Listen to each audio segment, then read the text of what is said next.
ఓ రోజు రాత్రి 1 గంట దాటింది. అప్పటిదాకా చదువుతున్న పుస్తకం మూసి టేబుల్ మీదుంచి అబ్బా అంటూ కళ్ళు రెండూ మూసుకున్నాడతడు. కుర్చీలో కూర్చునే తల వెనక్కి వాల్చాడు. తల నొప్పిగా, కళ్ళు మంటగా అనిపించాయి. లేచి ఫ్రిడ్జ్లోంచి వాటర్ బాటిల్ తీసుకుని మొహం కళ్ళు కడుక్కుందామని బాత్రూం వైపు వచ్చాడు. దొడ్లో లైట్ వెలుగుతోంది. లైట్ తీయటం మర్చిపోయారా? దొడ్డివైపు వచ్చాడు. దొడ్లోకి వెళ్లే వంటింటి తలుపు బోరగా తెరిచే ఉంది. ఏమిటిది? అమ్మ తలుపులు వేయటం మర్చిపోయినట్లుంది. ఎవరు చూడలేదా?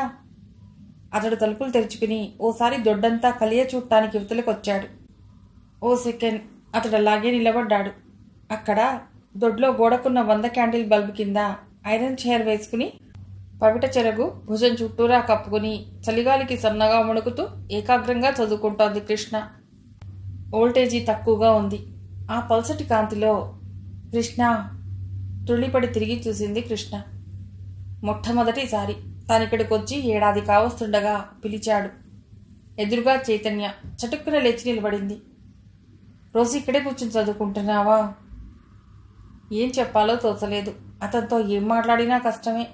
ఏం చెప్పాలో తోచక తలాడించింది. అతడు క్షణం ఆగి లోపలికి రా అన్నాడు. ఎందుకు?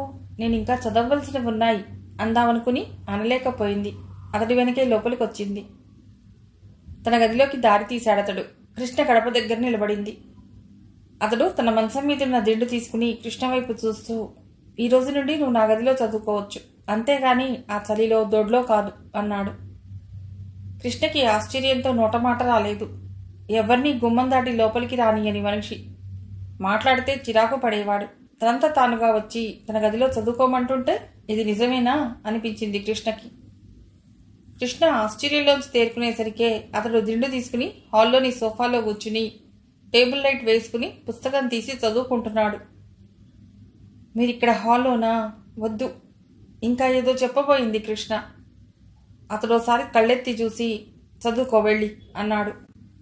తను పుస్తకం చదవటంలో లీనమైపోయాడు. కృష్ణకి ఇంకా ఆశ్చర్యంగానే ఉంది. ఆమె అతడి కుర్చీలో కూర్చుని టేబుల్ మీద పుస్తకాలు పెట్టుకుంది. మరో 5 నిమిషాల్లో సర్దుకుని పఠనంలో నిమగ్నురాలయ్యింది. గోడగడియారో 1 గంట కొట్టింది. తలెత్తి చూశాడు చైతన్య. 2:30. చైతన్య బుక్ మూసి సోఫాలో నడుం వాల్చాడు. ఎందుకో సడన్గా లేచొచ్చి తన గదిలోకి తొంగి చూశాడు. కృష్ణ టేబుల్ మీదే తలపెట్టి నిద్రపోతోంది. ఇంకా చిన్నపిల్లే అనిపించింది అతడికి. లోపలికొచ్చి మొహం కిందున్న పుస్తకం తీశాడు. మెల్లిగా భుజం తట్టాడు. కళ్ళు బలవంతంగా విప్పటానికి ప్రయత్నించింది. తీసుకొచ్చి మంచం మీద పడుకోబెట్టాడు. దుప్పటి కప్పి లైట్ తీసేసి హాల్లోకొచ్చి సోఫాలో పడుకున్నాడు. 5:30 కల్లా లేచిన రామారావు కొడుకు సోఫాలో పడుకోవటం చూసి, చైతూ ఇక్కడ పడుకున్నావేరా అన్నాడు. నా గదిలో కృష్ణ పడుకుంది నాన్న అన్నాడు పక్కకు తిరిగి. అద్భుతంగా అనిపించింది. భార్యను పిలిచి ఈ వింత చూపించాడు. భూకంపమో జలప్రళయమో ఏదో వస్తుంది. వీడేమిటి తన గదిలో దాన్ని పడుకొనివ్వడమేమిటి? ఇది ప్రపంచంలో ఎన్నో వింత అంది ఆశ్చర్యంగా చూస్తూ దమయంతి. నీరజ తండ్రి నారాయణమూర్తి వచ్చాడు మర్నాడు. ఆయన రాకలోని ఆంతర్యం అందరికీ తెలిసిందే. భోజనాలయ్యాక రామారావు దంపతులు నారాయణమూర్తి ఒక్కపడి వేసుకుంటూ మాట్లాడుకుంటున్నారు. నారాయణమూర్తి దమయంతిని చూస్తూ, ఏమ్మా దమయంతి, చైతన్య ఎగ్జామ్స్ అయిపోయాయి. మొన్న మినిస్టర్ గారి పిఏతో మాట్లాడాను. ఆయన తప్పకుండా ఉద్యోగం ఇప్పిస్తానని ప్రామిస్ చేశాడు. ఇక ఆలస్యం దేనికి? ముహూర్తాలు పెట్టించనా? వచ్చే నెలలో మంచి ముహూర్తాలున్నాయట కూడా అన్నాడు.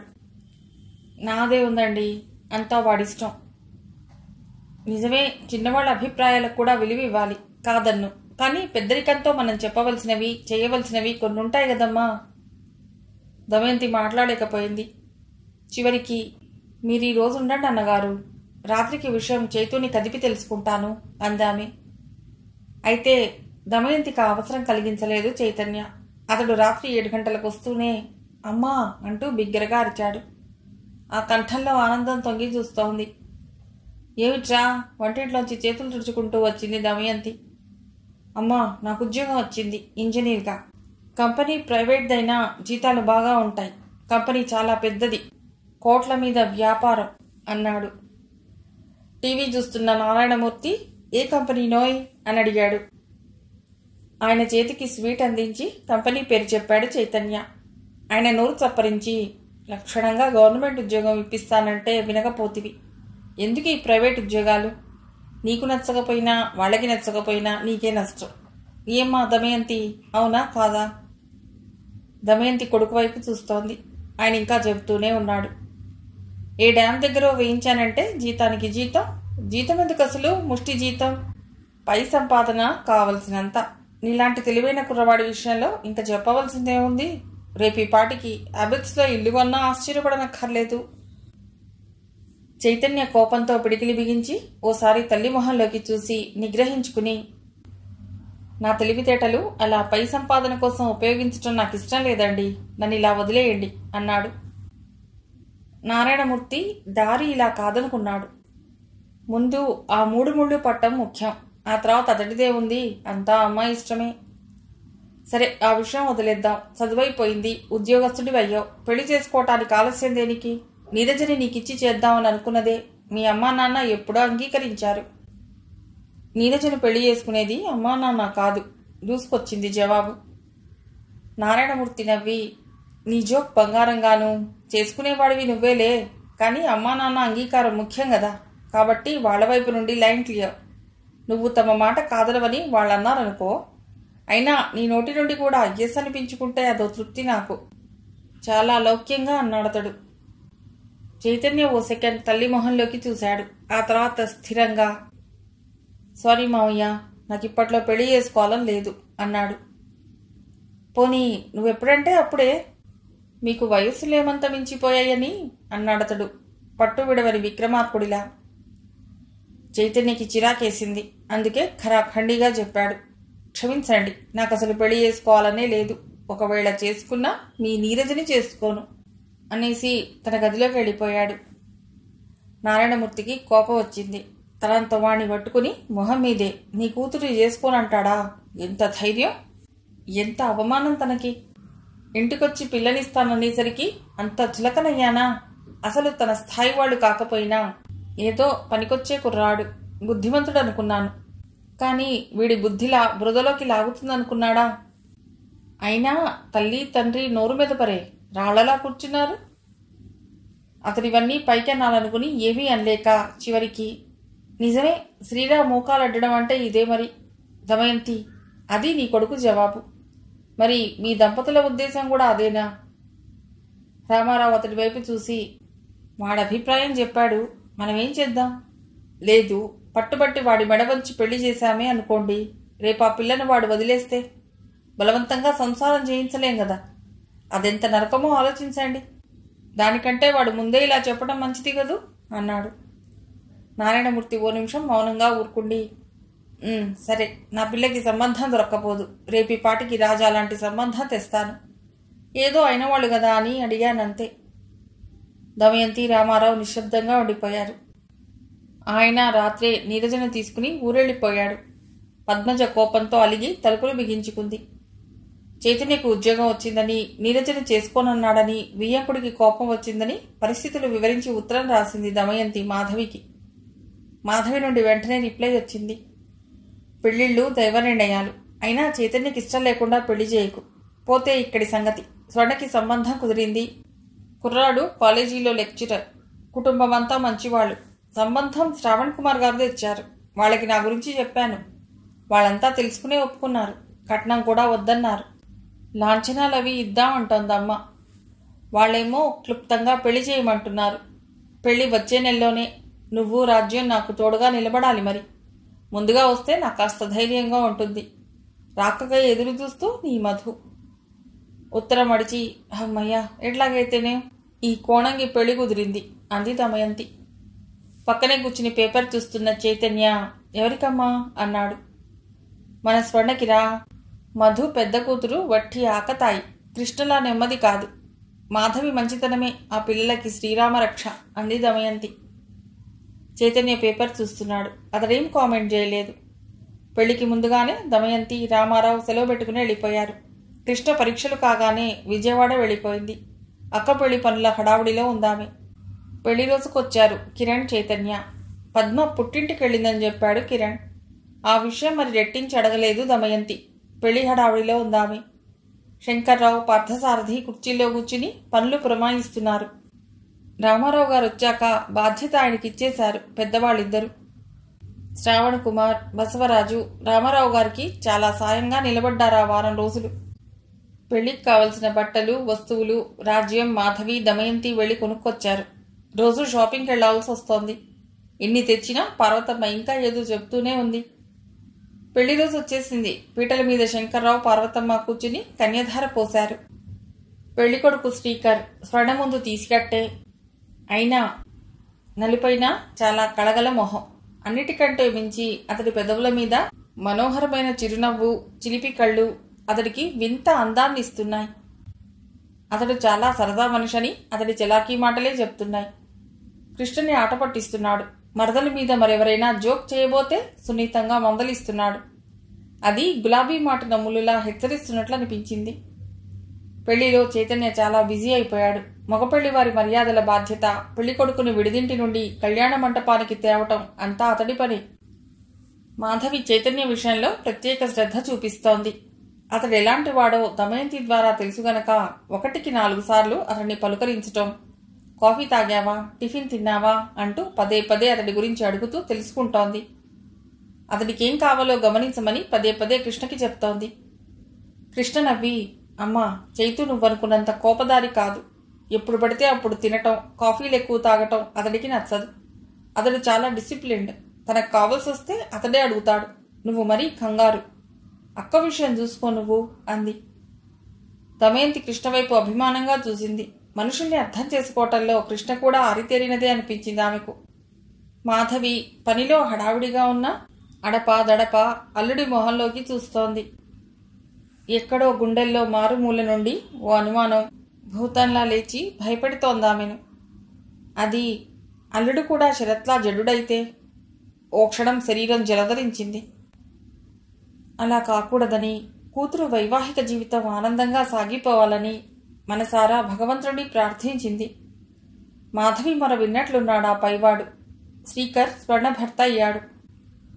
అతడి చూపుల్లో, చేష్టల్లో స్వర్ణ పట్ల గల అనురాగం, అభిమానం కనిపించేస్తున్నాయి. అతడు తన ప్రేమను గుంభనంగా దాచుకోవాలనుకోవటం లేదు.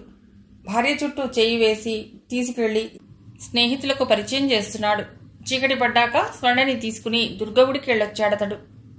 అతడు ఆ రాత్రి శంకర్రావుతో మాట్లాడుతూ, స్వర్ణ, నేను బెంగళూరు వెళ్ళొస్తాం తాతగారు. 10 రోజులు ఉండొస్తాం. అలా 4 ఊళ్ళు తిరిగొస్తాం అన్నాడు. అలాగే బాబు, వెళ్ళిరండి అన్నాడు శంకర్రావు. శోభనం అది అంది దమయంతి శ్రీకర్ తల్లితో. ఆ ఏర్పాట్లే వద్దన్నాడండి మావాడు.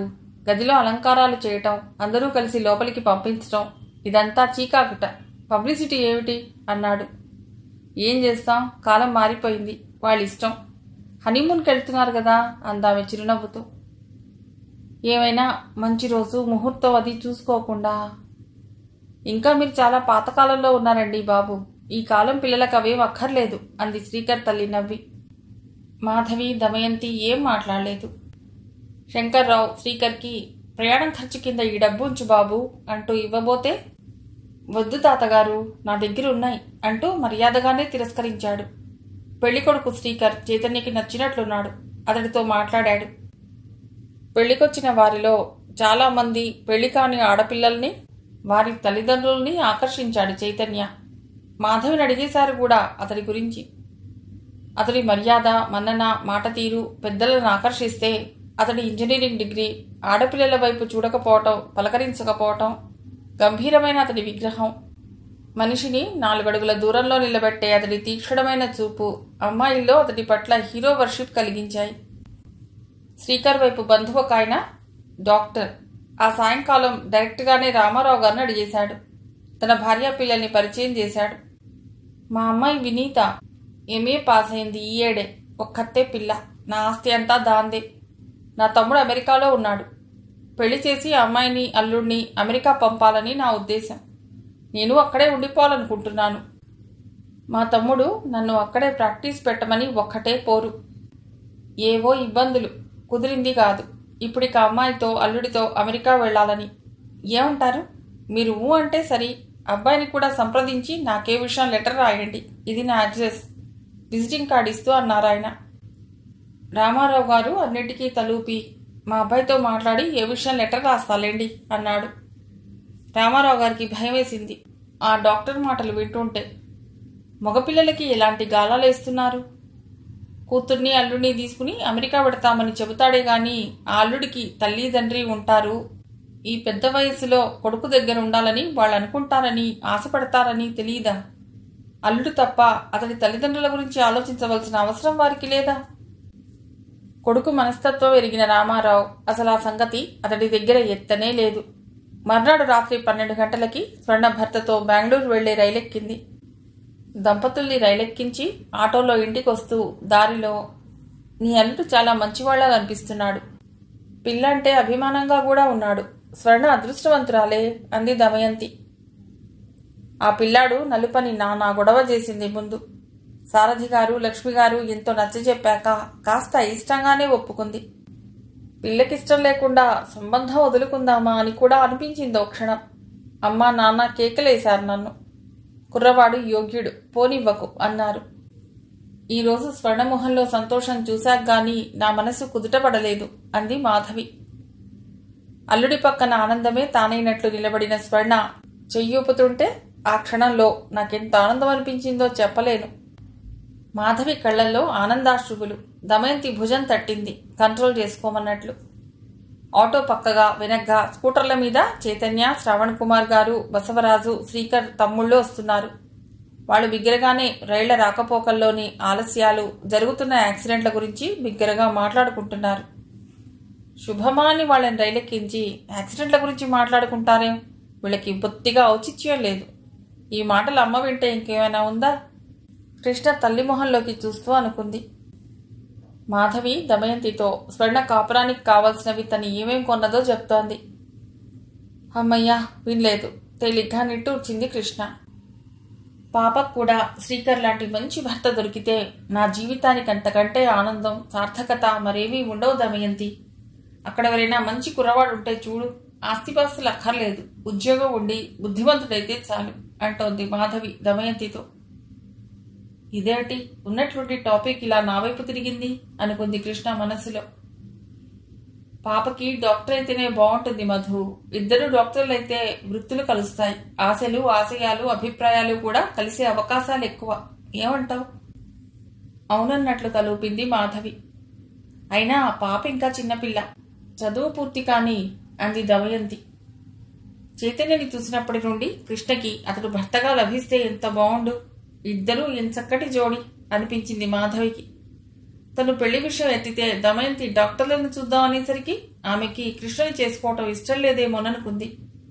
కానీ ఆ అభిప్రాయం తాలూకు భావాల్ని ఏమాత్రం మొహంలో కనపడనీయలేదు మాధవి. ఎవరికెక్కడ రాసిపెట్టుందో అనుకుని సమాధానపడింది. కృష్ణ దమయంతి వాళ్లతో కలిసి హైదరాబాద్ వచ్చేసింది. చదువు, కాలేజీ, ఇల్లు తప్ప మరో ప్రపంచం అక్కర్లేదు ఆమెకు. నీరజ వెళ్ళిపోయాక ఆ గది కృష్ణకిచ్చేశారు. పద్మ పూర్వంలా కృష్ణతో మాట్లాడటం తగ్గించేసింది. పలుకరిస్తే ముభావంగా జవాబిస్తోంది.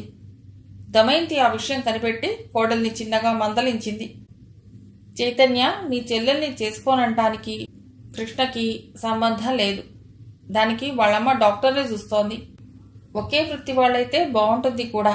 అనవసరంగా ఆ పిల్లనేమీ అనకు అంది. నిజమే కదా, పిల్లల అభిప్రాయాలు తెలుసుకోకుండా పెద్దలు నిర్ణయించడం దేనికి?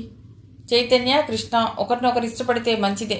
అలా కాక కృష్ణ తల్లి మాట తీసేయలేక ఒప్పుకున్నా ఇబ్బందే. చైతన్య నారాయణమూర్తి సంబంధం కాదన్నప్పటి నుండి అతడి పెళ్లి విషయంలో జోక్యం కలిగించుకోకూడదని నిశ్చయించుకుంది దమయంతి. రోజులు గడిచే కొద్దీ పద్మ నిదానం మీద గ్రహించింది.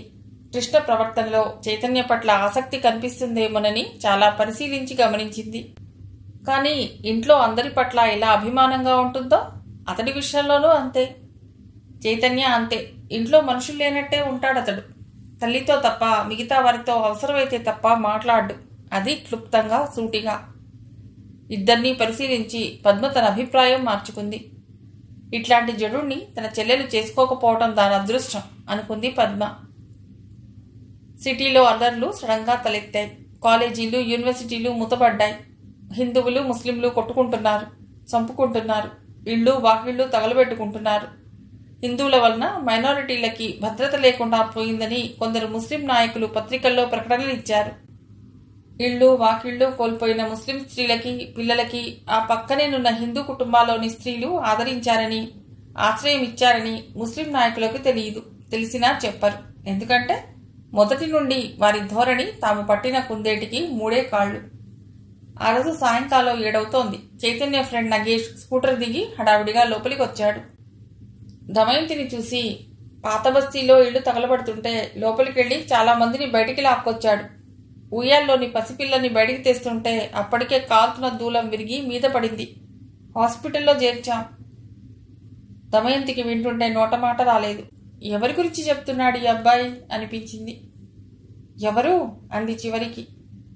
ఆ కుర్రవాడు క్షణం తెల్లబోయి చైతన్య అన్నాడు. చైతూ నోటికి చీర చెరుపు అడ్డం పెట్టుకుని ఏడ్చేసింది దమయంతి. అందరూ ఈ ఏడుపు విని హాల్లోకి వచ్చేశారు. విషయం తెలుసుకుని రామారావు, కిరణ్ కంగారుగా ప్రమాదం లేదు కదా, ఏ హాస్పిటల్ అడిగారు. ఉస్మానియా అన్నాడు నగేష్. నేను ఆటో తీసుకునే వచ్చాను, బయలుదేరండి అన్నాడు తనే. దమయంతి, కృష్ణ, పద్మ ఆటో ఎక్కారు. తండ్రి కొడుకు స్కూటర్ మీద ఉస్మానియా వచ్చారు. దమయంతి ఏడుస్తూ, ఎప్పుడు ఇంతే, ప్రాణాలకి తెగిస్తాడు, ఎదుటివాడికి సాయం చేయాలి కాదన్ను, కానీ తన ప్రాణాలకి ముప్పు తెచ్చుకుంటూనా అంది కట్లతో ఉన్న కొడుకుని చూసి దుఃఖం పట్టలేక. చైతన్యకి ఇంకా స్పృహ రాలేదు. బ్లడ్ ఎక్కుతోంది. దమయంతి భుజం మీద ఓదార్పుగా చేయి వేసింది కృష్ణ. దమయంతికి దుఃఖంతో గొంతు పూడుకుపోయింది. రామారావు, కిరణ్ డాక్టర్తో మాట్లాడారు. ప్రమాదం తప్పింది. భుజం మీద పడింది కాబట్టి పర్వాలేదు. అదే తల మీద పడుంటే తల పగిలేదే. బ్లడ్ బాగా పోయింది. అతని బ్లడ్ గ్రూప్ దొరికింది. ఇప్పుడేం పర్వాలేదు అన్నాడు డాక్టర్. చైతన్య ఫ్రెండ్స్ అంతా అక్కడే ఉన్నారు. వారిలో కొందరు ముస్లింలు, పెద్దవారు వాళ్ళు ఉన్నారు. వాళ్ళు రామారావు దగ్గరికి వచ్చి దండం పెట్టి, సార్, చైతన్య బాబు అల్లా అండి, మాకు మమ్మల్ని మా పిల్లల్ని కాపాడటం కోసం తన ప్రాణాలకే తెచ్చుకున్నాడు. మా చర్మం ఒలిచి ఆ బాబుకి చెప్పులు కుట్టించినా రుణం తీర్చుకోలేను సార్ అన్నాడు కరీం చేతులు జోడించి. సార్, వయసు చిన్నదైనా మా దొడ్డ బుద్ధండి. పెద్దోళ్లకు కూడా అంత విశాలమైన బుద్ధుండదండి. ఒకసారి ఇట్లాగే మా గుడిసెలు తగలబెడితే ఈ స్టూడెంట్లని తెచ్చి మాకెంతో సాయం చేసినాడండి. మా చేత గవర్నమెంట్కి దరఖాస్తులు ఎట్టించినాడండి. గుడిసెలు వేసుకోవటంలో సాయం చేసినాడండి. సెందాలు పోగేసి 4 రోజుల పాటు మాకింత గింజిపోసినాడండి. ధరమ పెబువు ఇట్టాంటోడు బతికి బట్టగట్టాలండి. పైని భగవంతుడు సల్లంగా కాపాడుతాడండి. ఏం భయం లేదన్నాడు డాక్టరు. అమ్మగారికి ధైర్యం చెప్పండి బాబు అన్నాడు సింహాద్రి. మా ఓడికి తాలింఖానా ఉందండి. ఆడికొచ్చి రోజు ఈ బాబు కసరత్తులు చేసేవాడండి. అట్టా పరిచయం మాకు. మా ఊళ్ళలో చాలా మంది చేత తాగుడు మాన్పించేసినాడండి అన్నాడు యాదగిరి. అతడి మాటలు వింటుంటే తన కొడుకును చూసి గర్వపడుతూ, ప్రస్తుతం అతడున్న పరిస్థితికి దుఃఖిస్తూ రామారావు కళ్ళు తుడుచుకున్నాడు. కిరణ్ ఎంతో ప్రేమగా, గర్వంగా తమ్ముడిని చూసుకుంటూ నిలబడ్డాడు. అంతా అతడి మంచం పక్కనే కూర్చున్నారు. దమయంతి శబ్దం పైకి రాకుండా ఏడుస్తోంది. రాత్రి 12 గంటలు దాటాక చైతన్యకి స్పృహొచ్చింది. కళ్ళు తెరవగానే ఎదురుగా కృష్ణ, దమయంతి కనిపించారతడికి. అమ్మా అన్నాడు. మామూలుగానే గంభీరంగా ఉండే అతడి కంఠం మరింత గంభీరతని సంతరించుకుంది. దమయంతి ఏడ్చేసింది. ఎందుకురా ఇట్లాంటి పనులు చేస్తావు? ఎంత భయపడ్డానో తెలుసా? మాకిలా దక్కుతావు అనుకోలేదురా అంది. నాకేం పర్వాలేదమ్మా, నువ్వు కంగారు పడకు. పక్కన డాక్టర్ ఉండగా ఇంత భయపడతావేం అన్నాడతడు కృష్ణని చూస్తూ. అతడు కళ్ళు తెరవగానే కృష్ణ గుండెల్లోంచి ఏదో తెలియని భావతరంగం ఉప్పెనెలా పైకొచ్చింది. అది ఆమె కళ్ళని చెమరింపజేసింది. మొహం పక్కకి తిప్పుకుని చప్పున కర్చీఫ్తో కళ్ళొద్దుకుంది. అది చైతన్య దృష్టి దాటిపోలేదు. ఓ సెకండ్ అతడు సాలోచనగా కనుబొమ్మలు ముడిచి చూశాడు. క్రమేపీ అతడి మొహంలోకి కొత్త కాంతి వచ్చింది. అతడి పెదవులపైకొచ్చిందో సన్నని హాసరేఖ. తండ్రిని, అన్నని, వదిన్ని పలుకరించాడు. స్నేహితులంతా అతడి మంచం చుట్టూ వచ్చేశారు. అతడిని ఎక్కువగా మాట్లాడించకండి అన్నాడు డాక్టర్. ఆ రాత్రి కుటుంబ సభ్యులంతా అక్కడే ఉన్నారు. ముఖ్యమైన స్నేహితులు ఉండిపోయారు. 15 రోజులున్నాడు చైతన్య హాస్పిటల్లో. అతడక్కడ ఉన్నన్ని రోజులు తీర్థ ప్రజల అతన్ని చూసిపోయే వాళ్ల సంఖ్య ఉండేది. పాత బస్తీ జనం, తాలింఖానా పనివాళ్లు, అతడి స్నేహితులు, కాలేజీ నాటి లెక్చరర్లు, అతనంటే ఎంతో అభిమానంగా ఉండే ప్రొఫెసర్లు, తెలిసిన వాళ్ళు, స్నేహితులకి లెక్కే లేదు. ఈ జనాన్ని చూసి హాస్పిటల్ వాళ్ళు ఆశ్చర్యపోయారు. కంపెనీలోని సహోద్యోగులు వచ్చి చూసెళ్లారు. ఆ 15 రోజులు అక్కడి డాక్టర్లు, నర్సులు అతడిలోని మరో వ్యక్తిని గుర్తించారు. ఆ వ్యక్తికి గొప్ప పేద తేడా తెలియదు. తన సాటి వారితో ఎంత ఆప్యాయంగా మాట్లాడతాడో తనకంటే తక్కువ స్థాయి వారితో అలాగే మాట్లాడతాడు. ఇళ్లు కాలిన వారి యోగక్షేమాలు విచారిస్తున్నాడు. వారికి ప్రభుత్వం ద్వారా సహాయం అందింది లేనిది తెలుసుకుంటున్నాడు. వారికి సహాయం ఏం చేయాలి, ఎలా చేయాలో స్నేహితులకి సలహాలు ఇస్తున్నాడు. అతడిలో ఓ మంచి మనస్సున్న మనిషిని చూస్తున్నారు హాస్పిటల్ అధికారులు. అన్ని అనుబంధాలు డబ్బుతోనో హోదాతోనో ముడిపడి ఉండే ఈ రోజుల్లో మనిషిని మనిషిగా గుర్తించి గౌరవించే అతడిలో మానవతావాది కనిపించాడు వారికి. ఎక్కువగా దమయంతి చైతన్య దగ్గరుంది. పద్మ, కృష్ణ ఇంటి పని చూసుకున్నారు. రామారావు, కిరణ్ అటు హాస్పిటల్కి ఇటు ఇంటికి తిరుగుతున్నారు. చైతన్య ఇంటికొచ్చేశాడు. గాయం పూర్తిగా నయం కాలేదు. ఇంకో 10 రోజులు బెడ్ రెస్ట్ అవసరం అన్నాడు డాక్టర్. దమయంతి అతడి ఇల్లు కదలనీయటం లేదు. ఈ మధ్య తిరుగుడుతో రామారావు నలిగిపోయాడు. పెందలాడే భోంచేసి పడుకొని నిద్రపోతున్నాడు. కిరణ్, పద్మ 9 కాగానే తమ గది తలుపులు మూసుకుంటున్నారు. చైతన్య దేనికైనా పిలిస్తే పలకటానికి వీలుగా దమయంతి తన మంచం కొడుకు గదికెదురుగా దగ్గరలో హాల్లో వేసుకుంది. ఆమెకు తోడుగా కృష్ణ హాల్లోనే కూర్చుని చదువుకుంటోంది. అతడికి ఇవ్వాల్సిన మందుల విషయంలో టైం మెయింటైన్ చేసేది కృష్ణ. దమయంతి నిద్రపోతే లేపి, అత్తయ్య ఈ టాబ్లెట్ చైతన్యకి ఇవ్వండి అనేది. ఎంత రాత్రైనా అతడికి హార్లిక్స్ కలిపిచ్చేది. ఒకసారి దమయంతి బద్దకించి, నువ్వివ్వవే పాప అన్నది. అతడినేమని పిలవాలో తెలియక తికమక పడుతూ పక్కనే నిలబడి చూస్తూ ఉండిపోయింది కృష్ణ. తనని తాను తిట్టుకుంటూ మెల్లిగా పక్కనే ఉన్న పుస్తకంతో అతడి తట్టింది. కళ్ళు తెరిచాడు చైతన్య. ప్రశ్నార్థకంగా చూశాడు. చేతిలోని టాబ్లెట్ చూపి, టాబ్లెట్ వేసుకోండి అంది. అతడు లేవబోయి బాధగా వెనక్కి వాలాడు. ఓ సెకండ్ తటపటాయించి, నేను కాబోయే డాక్టర్ని, ఇంత బెదిరితేనో భయపడితేనో ఎలా అనుకుంది. వెంటనే అతడి తలవైపు కూర్చుని మెల్లిగా తలనెత్తి టాబ్లెట్ అతడి చేతికిచ్చి, వేసుకోండి అంది. చైతన్య టాబ్లెట్ మింగాడు. మంచిళ్ళ గ్లాస్ అందించింది. అతడు తాగాక మెల్లిగా దిండు మీదికి జరిపి పడుకోబెట్టింది. వెళ్ళిపోయింది. చైతన్య ఆమె వెళ్ళిన వైపే చూస్తుండిపోయాడు. 5 నిమిషాల తర్వాత, ఒక్క క్షణం కళ్ళు తెరవండి అంది. చైతన్య కళ్ళు తెరిచి చూశాడు. ఈ కాస్త హార్లిక్స్ తాగేసి పడుకోండి అంది. వద్దు కృష్ణ, పడుకోని, నిద్రొస్తోంది అన్నాడు. చాలా నీరసంగా ఉంది. మీ కంఠం కూడా తెలుసా? లేవండి ప్లీజ్, ఈ కాస్త తాగేయండి అంది మళ్ళీ అతన్ని లేవదీస్తూ. చైతన్య ఆమె భుజానికి తలాంచుకున్నాడు. అతడి చేత హార్లిక్స్ తాగించి పడుకోబెట్టింది. 4 రోజులకు కానీ చైతన్య పూర్తి ఆరోగ్యవంతుడు కాలేదు. తల్లి అనారోగ్యం కారణంగా రాలేకపోతున్నానని మాధవి ఉత్తరం రాసింది. చైతన్య ఆఫీస్కి వెళ్ళొస్తున్నాడు. ఎప్పుడైనా తను కాలేజీ వైపు నుండి వచ్చేటప్పుడు బస్టాప్లో కృష్ణ కనిపిస్తే స్కూటర్ మీద తీసుకొస్తున్నాడు ఇంటికి. వీడు కాస్త మనుషుల్లో పడుతున్నాడు అనుకుంది దమయంతి. చూస్తుండగానే కాలం రెక్కల గుర్రంలా పరిగెత్తింది. కృష్ణ హౌస్ సర్జన్ కూడా అయిపోయింది. ప్రైవేట్ ప్రాక్టీసా లేక గవర్నమెంట్ డాక్టర్గా ఉద్యోగం సంపాదించుకోవటమా అన్న ఆలోచనలో ఉంది. ఆఫీస్ నుండి ఇంటికొచ్చిన చైతన్య హాల్లో సోఫాలో కూర్చుంటూ అమ్మా అని పిలుస్తూ టీపాయ్ మీద పేపర్ తీశాడు. పేపర్తో పాటు కింద పడ్డది కవర్. తల్లి పేరుతో ఉంది. తీశాడు. అది మాధవి రాసింది. అతడి కళ్ళు అప్రయత్నంగా అక్షరాల వెంట పరిగెత్తాయి. శ్రీకర్ కృష్ణకి సంబంధం చూశాడు. ఆ అబ్బాయి డాక్టర్, ప్రాక్టీస్ బాగానే ఉంది. కాస్త ఉన్నవాళ్లు. వాళ్ళకి డాక్టర్ చదివిన పిల్లే కావాలట. వచ్చే సోమవారం పిల్లని చూడటానికి వస్తున్నామని కబురు చేశారు. కృష్ణని పంపించు. ఆ తర్వాత చదవలేదు అతడు. టీపాయ్ మీద ఉత్తరం ఉంచాడు. దమయంతి కాఫీ కప్ప అందించింది. ఓ సెకండ్ అతడు చిన్నగా కంపించి తర్వాత సర్దుకున్నాడు. వాకిట్లో కారాగిన చప్పుడు విని బయటికొచ్చాడు. లోపలికి రాబోతున్న వ్యక్తిని చూసి, హలో దిలీప్, ఎప్పుడొచ్చావు అమెరికా నుండి అన్నాడు స్నేహితుడి భుజం చుట్టూ చేయి వేసి చైతన్య. దిలీప్ కళ్ళజోడు సర్దుకుని స్నేహితుడిని ఆప్యాయంగా అల్లుకున్నాడు. చైతన్య భుజాల దాకా వచ్చిన అతడు, నీ ముందు నిలబడితే ఆడపిల్లల్ని ఆకర్షించడం కష్టమే అన్నాడు నవ్వుతూ. చైతన్య అతడి భుజంపై చరిచి, నీకు ఇంకా చిన్నతనం పోలేదురా, నువ్వేం మారలేదు అన్నాడు లోపలికి తీసుకొచ్చి. కూర్చున్నాడు దిలీప్. అమ్మా ఇలారా, ఎవరొచ్చారో చూడు.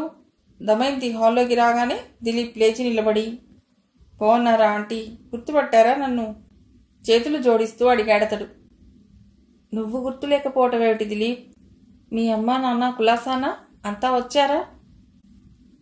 ఆహా, వాళ్ళు పోరితేనే వచ్చాను. వాళ్ళకి అమెరికా నచ్చలేదు. మా బాబాయ్ పిన్ని నన్ను వదలరు. ఇద్దరి మధ్య చస్తున్నా నేను అన్నాడతడు చిరాగ్గా. ఇక్కడ పుట్టి పెరిగిన వాళ్ళం, అంత తొందరగా ఈ మట్టిని మర్చిపోలేంగా. పోనీలే, వాళ్ళు మీ అన్నయ్య వాళ్ళ దగ్గర ఉంటారు. కొద్ది రోజులుండి నువ్వు మీ పిన్ని దగ్గరికి వెళ్ళిపో. వాళ్ళు నీ దత్తత తీసుకున్న వాళ్ళు, వాళ్ళ మాట వినటం, వాళ్ళని ఈ వయసులో కనిపెట్టుకుని ఉండటం కూడా నీ ధర్మమే అంది దమయంతి. అదే ఆలోచిస్తున్నా. పిన్నికి నేనంటే ప్రాణం, నన్ను వదిలి ఉండలేదు. బయలుదేరుతానంటే అమ్మ ఏడుస్తుంది. పిన్నికి బాబాయికి అమెరికా నచ్చింది. అదీగాక బాబాయ్ వ్యాపారం వదిలి రాలేదు కదా. అవును మరి, లక్షల మీద వ్యాపారం, ఎవరు మాత్రం వదులుకుంటారు? అందుకే కొంతకాలం అమ్మా నాన్న ఎదురుగా ఉండి ఆ తర్వాత మెల్లిగా నచ్చజెప్పి వెళ్ళిపోతారు. అయితే నీ భార్య పిల్లలు అక్కడే ఉన్నారా? భార్య పిల్లలా? నవ్వాడతడు. నాకు ఇంకా పెళ్లి కాలేదా ఆంటీ? సరి, నువ్వు నీ స్నేహితుడికి తోడున్నావులే. ఇద్దరూ ముదురు బెండల్లా తయారయ్యారు. ఉండండి, కాఫీ తెస్తా. దమయంతి లోపలికి వెళ్ళింది. కృష్ణ కూరగాయల బ్యాగ్తో లోపలికి వచ్చింది. చైతన్య స్నేహితులు ఎవరోనని గబగబా లోపలికి ఎడుతోంది. వెనక నుండి చైతన్య, కృష్ణ అని పిలిచాడు. ఇలారా వచ్చి అతడి పక్కన నిలబడింది కృష్ణ. ఇతడు నా స్నేహితుడు. ఫస్ట్ ఫారం నుండి ఇంటర్ దాకా కలిసి చదువుకున్నా. వాడు డాక్టర్ అయ్యాడు, నేను ఇంజనీర్ని అయ్యాను. అమెరికాలో ఉన్నాడు ఇప్పటిదాకా. ఇంకా ఏవో డిగ్రీలు సంపాదించుకున్నాడు. ప్రస్తుతం భారతదేశంలో ఉండటానికి వచ్చాడు కొంతకాలం. దిలీప్ అతడి భుజంపై చరిచి, ఇంతకీ ఈమెను పరిచయం చేయలేదు. మా అత్తయ్య కూతురు కృష్ణ ఈ ఏడే MBBS పాస్ అయింది. పరస్పర నమస్కారాలయ్యాక కృష్ణ దిలీప్ని చూస్తూ, సారీ, నాకు కొంచెం పనుంది, మీరు మాట్లాడుతుండండి, వస్తాను అనేసి లోపలికి పోతుండగా దిలీప్ వెనక నుండి, మీరు త్వరగా రావాలి. మీకు అక్కడికి ఇక్కడికి వైద్య విధానంలోని తేడాలు, మార్పులు, వాళ్ళ డెవలప్మెంట్స్ చెప్తాను అన్నాడు. అలాగే, లోపలికి ఎడుతూ అంది కృష్ణ. దమయంతి టిఫిన్ తయారు చేస్తోంది. 10 నిమిషాల తర్వాత కృష్ణ టిఫిన్ ప్లేట్లతో హాల్లోకి వచ్చింది. ముగ్గురు టిఫిన్ తీసుకుంటూ మాట్లాడుకున్నారు. ముగ్గురులో ఎక్కువగా మాట్లాడింది దిలీప్. అతడి మాటల్లో నిమిషానికి ఒక్కసారైనా అమెరికా ప్రసక్తి రావాల్సిందే. ఒక్కసారైనా లైఫ్లో అమెరికా చూడకపోతే నీ జన్మ వృధా అన్నాడతడు చైతన్యని చూసి. చైతన్య ఏం మాట్లాడలేదు, నవ్వి ఊరుకున్నాడు. కృష్ణకు అతడి ధోరణి కాస్త అతిగా అనిపించింది. అయినా అతడు చైతన్య ఫ్రెండ్ కాబట్టి భరించింది. చాలాసేపు అతడు అక్కడి వైద్య విధానాలు, కొత్త కొత్త రోగాలకి వాళ్ళు కనిపెట్టిన మందులు చెబుతుంటే కృష్ణ ఆసక్తిగా వింటోంది. కొద్దిసేపటిలో కొత్తదనం పోయి చాలా కాలంగా పరిచయం ఉన్న వాళ్ళలా వాళ్ళిద్దరూ ఎన్నో వైద్యానికి సంబంధించిన విషయాలు జాతీయ, అంతర్జాతీయ స్థాయిలో మాట్లాడుకున్నారు. చైతన్య ప్రేక్షకుడు అయ్యాడు, శ్రోత అయ్యాడు. రాత్రి 8 గంటలయ్యింది. అతడోసారి టైం చూసుకుని, బాప్రే, అప్పుడే 8 అయింది. మీతో మాట్లాడుతుంటే నాకు అసలు టైం తెలియనే లేదు అన్నాడు లేచి నిలబడి. చైతన్య, కృష్ణ మర్యాదగా లేచి నిలబడ్డారు. రేపు కలుద్దాం అని దిలీప్ వెళ్ళిపోయాడు. ఆ రోజు నుండి దిలీప్ ప్రతిరోజు సాయంకాలం 6 అయ్యేసరికి వచ్చేవాడు. దిలీప్, చైతన్య, కృష్ణ ఇంట్లో కూర్చుని కబుర్లు చెప్పుకునేవారు. కారులో బయట తిరిగి వచ్చేవారు. ఓ ఏడాది పాటు నేను ఇక్కడ ఉండవలసి వచ్చేలా ఉంది. మా చెల్లెలికి పెళ్లి చేయాలి. అన్నయ్య వాళ్ళవి ప్రైవేట్ ఉద్యోగాలు. అమ్మ నాన్న నన్ను ఇక్కడే ఉండిపోమ్మంటున్నారు. నా కోసం పిన్ని బాబాయ్ వచ్చేస్తారని, వాళ్ళ ఆస్తితో మన ఇబ్బందులు కూడా తీర్చుకోవచ్చని వీళ్ళ ఆలోచన. కానీ పిన్ని రాదు. ఆర్థికంగా అమ్మా నాన్నలకు సహాయం చేయాలి నేను. అందుకే కొంతకాలం ఇక్కడే ఉండాలనుకుంటున్నాను అన్నాడు దిలీప్. చైతన్య, కృష్ణ మాట్లాడలేదు. ఓ వారం గడిచింది. తెల్లవారి సోమవారం అనగా గుర్తు చేసింది దమయంతి. నిన్ను రేపటికి రమ్మని మాధవి ఉత్తరం రాసింది కదా, పెడుతున్నావా అడిగిందామె. కృష్ణ తన గదిలోకి పోబోతూ ఆగి, లేదత్తయ్యా, నేను రావటం లేదని, ఇప్పుడప్పుడే పెళ్లి చేసుకోనని అమ్మకు ఉత్తరం రాసేశాను అంది. దమయంతి ఏదో అనబోయి తలెత్తింది. కృష్ణ అప్పటికే తన గదిలోకి వెళ్ళింది. ఆ మర్నాడు దమయంతి, కృష్ణ దొడ్లో కూరపాదులకు మందు చల్లుతున్నారు. చైతన్య వస్తూనే, కృష్ణ, దిలీప్ క్లినిక్ ఓపెన్ చేస్తాడట. నువ్వు అతడి దగ్గర అసిస్టెంట్గా చేరరాదు. గవర్నమెంట్ ఉద్యోగం వచ్చేదాకా ఇది నీకు ప్రాక్టీస్గా ఉంటుంది అన్నాడు. కృష్ణ దమయంతి వైపు చూసింది. ఏమంటావు అన్నట్లు. చేరు, మనకి తెలిసినవాడు, నీకు కూడా ఇది ఎక్స్పీరియన్స్గా ఉంటుంది అంది. తను కొంతకాలం ఎవరి దగ్గరైనా అసిస్టెంట్గా చేద్దాం అనుకుంటోంది. దిలీప్ అనుభవం గడించిన డాక్టర్, పైగా విదేశాల్లో చదువుకుని వచ్చినవాడు. నీకు తెలియని ఎన్నో విషయాలు అతడి దగ్గర నేర్చుకునే అవకాశం కలిగింది అన్నాడు చైతన్య. సరే అంది కృష్ణ. ఆ సాయంకాలం దిలీప్ వచ్చి తన దగ్గర అసిస్టెంట్గా చేరమని కోరాడు. తన అంగీకారం తెలిపింది కృష్ణ. బిల్డింగ్ ఒకటి లీజుకు తీసుకున్నాడు. బిల్డింగ్ చూసి పెట్టడంలో, బేరం ఆటల్లో చైతన్య స్నేహితులు కూడా సహాయం చేశారు. చాలా ఆర్భాటంగా క్లినిక్కి ప్రారంభోత్సవం చేయించాలనుకున్నాడు దిలీప్. ఎందుకురా అంత ఖర్చు, దండగా అన్నాడు చైతన్య అతడి ఎస్టిమేషన్ చూసి. ఈ రోజుల్లో దేనికైనా పబ్లిసిటీ అవసరం ఎక్కువ బ్రదర్. ఎంత బాగా పబ్లిసిటీ ఇస్తే అంత బాగా వస్తారు జనం అన్నాడతడు. ఆ రోజు సాయంకాలం ఫంక్షన్ మొదలైంది. ఆరోగ్య శాఖ మంత్రి రిబ్బన్ కత్తిరించాడు. విదేశాల్లో చదువుకున్నప్పటికీ తన మాతృదేశాన్ని మర్చిపోకుండా ఇక్కడికొచ్చి తన వైద్య విజ్ఞానాన్ని ఇక్కడ తన వారి కోసం ఉపయోగిస్తున్నందుకు డాక్టర్ దిలీప్ని అభినందిస్తున్నాను. ప్రభుత్వం తరఫు నుండి అతడికి ఎలాంటి సహాయ సహకారాలు అవసరమైనా అందించేందుకు సిద్ధంగా ఉన్నాను అన్నారాయన. ఆ ప్రాంతపు ఎమ్మెల్యే తదితర అధికారులు దేశంలో వైద్య సౌకర్యాలు తక్కువగా ఉన్నాయని, పేదలకు అందుబాటులో వైద్యం లేకుండా పోతోందని, అటువంటి ఈ క్లిష్ట సమయంలో దిలీప్ లాంటి యువ డాక్టర్లు విదేశీ మోజు విడిచి తన దేశం కోసం, తన ప్రజ కోసం కృషి చేయటం చాలా సంతోషించవలసిన విషయం. అతని లాంటి యువకులు దేశం కోసం ఇలా ముందడుగు వేసి దేశ ప్రగతికి తోడ్పడాలంటూ ఉపన్యసించారు. దిలీప్ ప్రసంగించిన పెద్దలందరికీ కృతజ్ఞతలు చెప్పుకున్నాడు. నేను ఇక్కడే స్థిరపడదలుచుకున్నాను. ఈ నర్సింగ్ హోం పేదల పాలిటి కల్పతరువు అవుతుంది అని చెప్పాడు. అంతా చప్పట్లు కొట్టి తమ ఆనందాన్ని తెలిపారు.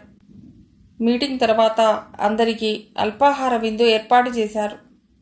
మెరుపు తీగల కృష్ణ తిరుగుతుంటే ఒకళ్ళిద్దరు ఎవరా అమ్మాయి అని అడిగేసరికి దిలీప్ కృష్ణని అందరికీ పరిచయం చేశాడు. ఈ రోజు నుండి ఈ హాస్పిటల్ బాధ్యతలో సగభాగం ఈవిడిదే. నా అసిస్టెంట్గా ఉంటారు ఈమె అన్నాడతడు. అంతా కృష్ణని అభినందించారు. రాత్రి 10 గంటలకి చైతన్య స్కూటర్ మీద ఇంటికి వచ్చేసింది కృష్ణ. ఉదయం 9 గంటలకి కృష్ణని క్లినిక్ దగ్గర దింపి తన ఆఫీస్కి వెళ్ళిపోతున్నాడు చైతన్య. క్లినిక్ ఓపెన్ చేశాక ఓ వారం రోజుల పాటు ఎవరూ రాలేదు. తర్వాత జలుబు, దగ్గు, జ్వరం అంటూ చిన్నపిల్లల్ని తీసుకురాసాగారు. ఒక 20 రోజులు మందకొడిగానే సాగింది. 2 నర్సులు, 2 కాంపౌండర్లు, 2 ఆయాలు, డాక్టర్లు 2, అట్టహాసంగానే ఉంది హాస్పిటల్. కానీ పేషెంట్లే 1-2 వస్తున్నారు. దాదాపుగా రోజంతా ఖాళీగానే కూర్చున్నట్లే ఉంటోంది. ఆ సమయంలో దిలీప్ విదేశాల్లోని హాస్పిటల్స్ గురించి, అక్కడి అత్యాధునిక సౌకర్యాలు, పరికరాలు, అక్కడి పేషెంట్ల గురించి, ఆ వాతావరణం, ప్రజలు, వారి జీవన స్థితిగతులు, వారి ఆహారపు అలవాట్లు, వేషభాషలు, వారి సామాజిక జీవనం, వారి పండుగలు, పార్టీలు, వారి సంస్కృతి, బాల్ రూమ్ డ్యాన్స్లు, వీకెండ్ పార్టీల గురించి చెప్తుంటే అంత ఆసక్తిగా వింటున్నారు. చెబుతూ అతడు కృష్ణ వైపు తిరిగి, అక్కడ ఆడపిల్లలు ఈ దేశంలో పిల్లల్లా ముభావంగా దూరంగా ఉండరు. చాలా చలాకీగా ఉంటారు. 10 మంది మగవాళ్లను తమ చుట్టూ తిప్పుకునే తెలివితేటలు ఉంటాయి. మాటలతోనే గారడీ చేసేస్తారు. చాలా క్లోజ్గా మూవ్ అవుతారు అన్నాడు. క్లోజ్గా మూవ్ అవ్వటం అంటే ఏంది సారు అంది ఆయా ఆసక్తిగా చూస్తూ. దిలీప్ అరసెకను తలగొక్కుని, మూవ్ అవ్వటం అంటే ఇదిగో అలా మీ డాక్టర్ గారిలా బిగుసుకుపోయి సీరియస్గా కూర్చోరు. తమ చుట్టూ ఉన్న వాళ్ళు నవ్వుకునేలా, ఆనందించేలా వాతావరణాన్ని మారుస్తుంటారు అన్నాడు. కృష్ణని చూసి, సారీ మీ కోపం రాలేదు కదా అన్నాడు తనే. నా ప్రవృత్తి ఎలాంటిదో చెప్పారు. మీరు చూసినా ఎరిగినా ఆడపిల్లల కంటే భిన్నంగా ఉన్నానన్నారు. పర్వాలేదు, ఇందులో కోపం తెచ్చుకునేదేం లేదు అంది ముభావంగా కృష్ణ. Thank you. మీరు ఎదుటివారి మనస్సుల్ని బాగానే అర్థం చేసుకోగలరు. డాక్టర్కు ఉండవలసిన ఫస్ట్ క్వాలిఫికేషన్ అదే అన్నాడు దిలీప్. 4 నెలలు గడిచాక పేషెంట్లు రాసాగారు. 4 అపెండిసైటిస్, 1 టాన్సిల్స్ ఆపరేషన్లు చేశారు. ప్రసూతికి కూడా సౌకర్యాలుండటంతో గర్భిణీ స్త్రీలు కూడా వస్తున్నారు ఈ మధ్య. ఇప్పుడు హాస్పిటల్ నిండుగా ఉంది. ఛార్జీలు మొదట ఎక్కువగా పెట్టినా క్రమేణా పరిస్థితి గమనించి చాలా తగ్గించేశాడు దిలీప్. అతని నెలసరి ఆదాయం చూసుకుని అమెరికాలో నా 4 రోజుల సంపాదన ఇది. డామ్ వేస్ట్ టైం మనీ కూడా అన్నాడతడు చాలాసార్లు. కృష్ణ మౌనంగా విని ఊరుకుంది. మన రూపాయికి విలువ విదేశీ మార్కెట్లో ఎన్నడో పడిపోయిందాయే. ఆ దేశానికి ఈ దేశానికి ఎంత తేడా ఉంది. ఈ దేశంలో ఎంత పేదరికం, అవిద్య, అవినీతి ఉన్నాయో తెలియదా? ఇప్పుడిప్పుడే అభివృద్ధి పదంలో నడవాలని ప్రయత్నిస్తున్న ఈ దేశ ప్రజకి, ధనవంతులైన ఆ దేశ ప్రజకి తేడా లేదు. మన దేశపు ఆర్థిక స్థితిగతులకి అమెరికా ఆర్థిక స్థితిగతుల్లో ఎంత వ్యత్యాసం ఉందో చదువుకుని ప్రపంచం చూస్తున్న విద్యాధికుడైన అతడికి తెలియకపోవటం ఆశ్చర్యంగా అనిపించింది కృష్ణకి. ఏడాది ఇట్టే గడిచిపోయింది. దిలీప్ సాయం లేకుండా కృష్ణ తనే హాస్పిటల్ చూసుకోగలిగిన స్థాయికి వచ్చేసింది. అతను కూడా ఎక్కువగా కృష్ణ మీద వదిలేసి వెళ్ళిపోతున్నాడు. ఉదయం పూట తప్ప అతడు సాయంకాలాలు కనిపించడు. రోజు క్లబ్కి వెడతాడు. 2-3 సార్లు కృష్ణని కూడా రమ్మని పిలిచాడు. మర్యాదగానే తిరస్కరించిందామె. మరి కంట్రీ గర్ళ ఏమిటి కృష్ణ అన్నాడతడు. అవును, నేను కంట్రీకి చెందిన దాన్ని కదా అనేసి రౌండ్స్కి వెళ్ళిపోయింది కృష్ణ. సాయంత్రం ఇంటికి వచ్చేసరికి దమయంతి టెలిగ్రామ్ కృష్ణ చేతికిచ్చింది. అందులో గ్రాండ్ మదర్ ఎక్స్పైర్డ్ అని ఉంది. కృష్ణ చేతిలోని టెలిగ్రామ్ అందుకుని చూశాడు చైతన్య. స్తబ్దుగా కూర్చుండిపోయింది కృష్ణ. దమయంతి ఆమె చుట్టూ ఓదార్పుగా చెయ్యి చుట్టి, పెద్దావిడ, పండిన పండు, రాలక మానదు. డాక్టర్వి, నీకేం చెప్పవలసింది లేదు. ఇప్పుడే టెలిగ్రామ్ వచ్చింది. దిలీప్కి చైతన్య చెప్తాడు గాని మనం బయలుదేరేడదాం పదా అందామె. అమ్మమ్మని తలుచుకుని కృష్ణ బాగా ఏడుస్తుందని, ఎలా ఓదార్చటమా అని మదన పడుతున్న దమయంతి లోపల ఆశ్చర్యపోయింది. కృష్ణ కంటి వెంట చుక్క నీరు రాలేదు. కళ్ళు మూసుకుని కుర్చీలో తల వెనక్కి వాల్చుకుని కూర్చుంది. చిన్నతనం గుర్తొచ్చింది ఆమెకి. అమ్మ కంటే అమ్మమ్మ దగ్గరే చనువెక్కువ తనకి. ఎక్కువ తన ప్రపంచం అమ్మమ్మ చుట్టూ ఉండేది. ఆమె చెప్పే పాటలు, నేర్పే ఆటలతో బాల్యం గడిచిపోయింది. ఓర్పు, నేర్పు ఆడపిల్లకి ముఖ్యంగా ఉండాలనేది. అణకువ, వినయం, విధేయత ఆడపిల్లకి అవసరమే. అన్యాయాన్ని ఎదుర్చే శక్తి అంత అవసరం కూడా అనేదామె. మా కాలంలో పరాయి ఆడదాన్ని ఎంతో గౌరవంగా చూసేవారు. కాస్త ఉన్న కుటుంబాల్లో స్త్రీ పరాయి మగాణ్ణి అన్నయ్య గారు అని పిలిచేవారు. పల్లెల్లో స్త్రీలు ఓరన్నా అనేవాళ్ళు. వాళ్ళు కూడా ఏం తల్లి అనో అమ్మ అనో సంబోధించేవాళ్లే గాని ఈ అండీలు గిండీలు ఉండేవి కాదు. ఏమండి అనటం, అన్నాని పిలవటంతో వాళ్లలో ఒక ఆత్మీయతాభావం తప్ప దుష్టభావాలు కలిగేవి కాదు. అన్నాని పిలిచినంత మాత్రాన మనిషిలోని సైంధవ ప్రవృత్తి పోదనుకో. కానీ ఎంతైనా ఆడపిల్లలు తమ జాగ్రత్తలో తాముండాలి. రక్కిసముళ్ల లాంటి ఈ సంఘంలో బతకాలంటే తెలివితేటలతో పాటు కాస్త కరుకుదనం ఉండవలసిందే. తప్పనిసరిగా ఆడపిల్లలు చదువుకుని విజ్ఞానవంతులు కావాలి. ఆ విజ్ఞానం మంచి చెడు తెలుసుకోగల విచక్షణనివ్వాలి. విద్యలని నేర్చినా మగవాడు చెప్పే మాయమాటలు నమ్మి మోసపోకుండా ఉండే అసలైన విద్య ఆడపిల్ల తెలుసుకోవాలి. తమని తాము రక్షించుకోగల సాహసం కూడా ఈ కాలం పిల్లలు కలిగి ఉండాలి అనేదామె. అమ్మమ్మ కాలేజీలో కాదు, కనీసం ఎలిమెంటరీ స్కూల్ చదువు కూడా వెళ్ళలేదు. కానీ ఆమె ఎంతో బాగా సమాజంలో స్త్రీ పరిస్థితి గురించి చెప్పేది. ఆడది వంటింటికే పరిమితం అనేది కాదు. చదువుతో పాటు సంఘంలో స్త్రీ ఎలా ధైర్యంగా బతకాలో కూడా ఎంతో ఆధునిక భావాలతో ఆలోచించి చెప్పేది. ఆమెకి తానన్న అక్కన్న పంచ ప్రాణాలు. తన చిన్నతనంలో దగ్గరికి తీసుకుని కృష్ణమ్మ మగపిల్లవాడైతే ఎంత బాగుండేది అనేది. కాలక్రమేణా ఎవరైతేనేం అందరూ ఒక్కటే అనేది. ఆమెకి ఆధ్యాత్మిక చింతన ఎక్కువ. సారథి తాతయ్య దగ్గర కూర్చుని గీత చెప్పించుకుని వింటుండేది. మనకెంత ప్రాప్తమో అంతే దక్కుదల అంటూ ఉండేది. అమ్మ నాన్న విడిపోవటాన్ని ఆమె అలా అన్వయించుకుని ఆ బాధ నుండి ఉపశమనం పొందేది. ఎప్పుడైనా అమ్మ కోప్పడితే ఎంతగానో బుజ్జగించేది. తండ్రి లేని పిల్లలు, వాళ్ళని ఎందుకలా కోప్పడతావు అని అమ్మమ్మంటే చాలు అమ్మ గయ్యన లేస్తుంది. ఆ మాటే వద్దంట. ఏం తండ్రి లేకపోతే ఏమైందిట? నీ మనవరాళ్ళు అడుక్కు తింటున్నారా రోడ్ల మీద? చదవటం లేదు, మంచి బట్ట కట్టడం లేదు. ఎవరికంటే తక్కువగా ఉన్నారో చెప్పు. నేనేం లోపం చేస్తున్నానో చూపించు. నా పిల్లలకి నేనే తండ్రి, నేనే తల్లి అనే అమ్మ స్థైర్యాన్ని మౌనంగా నిలబడి చూసేది. సౌజన్యం, ఆప్యాయత, ప్రేమ, వాత్సల్యం మూర్తీభవించిన అమ్మమ్మ ఇక లేదు అనుకుంటే కడుపులో నుండి ఏదో చెప్పరాని బాధ సుళ్ళు తిరుగుతూ వస్తోంది. హృదయంలో ఏదో వేదన, మెదడులో బుద్ధిని కలిచివేస్తున్న స్థితి. అన్నీ కలిపి ద్రవీభవించి నీటి చుక్కగా చెంపల పక్కగా జారసాగింది. ఏవో చేతులు సున్నితంగా ఆ నీటిని తుడుస్తుంటే చటుక్కున కళ్ళు తెరిచింది చైతన్య. ఆ కళ్ళు ఎప్పటిలా కరుగ్గా చురుగ్గా మనిషిని దూరంగా నిలబెట్టేలా లేవు. ఆప్యాయంగా తనలో దాచుకుని ఓదార్చేలా ఉన్నాయి. ఆమె కళ్ళలోకి చూస్తూ డాక్టర్వి ఆగాడు. కృష్ణ కళ్ళు వాల్చి మనిషినిగా అంది. అతడేం మాట్లాడలేదు. ఆమె తల మీద చెయ్యించాడు ఓదార్పుగా. దమయంతి బలవంతంగా కృష్ణచే కాఫీ తాగించింది. చైతన్య బయటికెళ్ళాడు. ఓ గంట తర్వాత కిరణ్ పద్మలకు ఇల్లప్పగించింది దమయంతి. రామారావు, కృష్ణ, చైతన్య ఆటోల్లో బస్టాండ్కి వచ్చారు. విజయవాడ వచ్చేసరికి తెల్లవారుజాము 4 కావస్తోంది. ఇంటికి వచ్చేసరికి వరండాలో పడుకోబెట్టున్నారు పార్వతమ్మని. నిద్రపోతున్నట్లుందామె. పక్కనే పడకుర్చీలో కూర్చుని ఉన్న తల్లి మొహంలోకి చూసింది కృష్ణ. చాలా నిరామయంగా కూర్చుని ఉందామె. లోపలికొచ్చింది. తాతయ్య నీరసంగా పడుకుని కనిపించారు. కృష్ణని చూస్తూనే ఆయన, మీ అమ్మమ్మ మనల్ని వదిలి వెళ్ళిపోయింది తల్లి అన్నాడు ఏడుస్తూ. రామారావు గారు చైతన్య పలుకరించేసరికి బౌర్మని ఏడ్చేశాడాయన. చైతన్య బయటికి వచ్చాడు. రామారావు గారు అతన్ని ఓదారుస్తూ మంచం మీద కూర్చున్నాడు. పక్కనే ఉన్న మంచంలో పడుకున్న సారథి గారు లేచి పలుకరించారు. ఓ 7 ఏడాది నుండి కాస్త నలతగానే ఉంటోంది.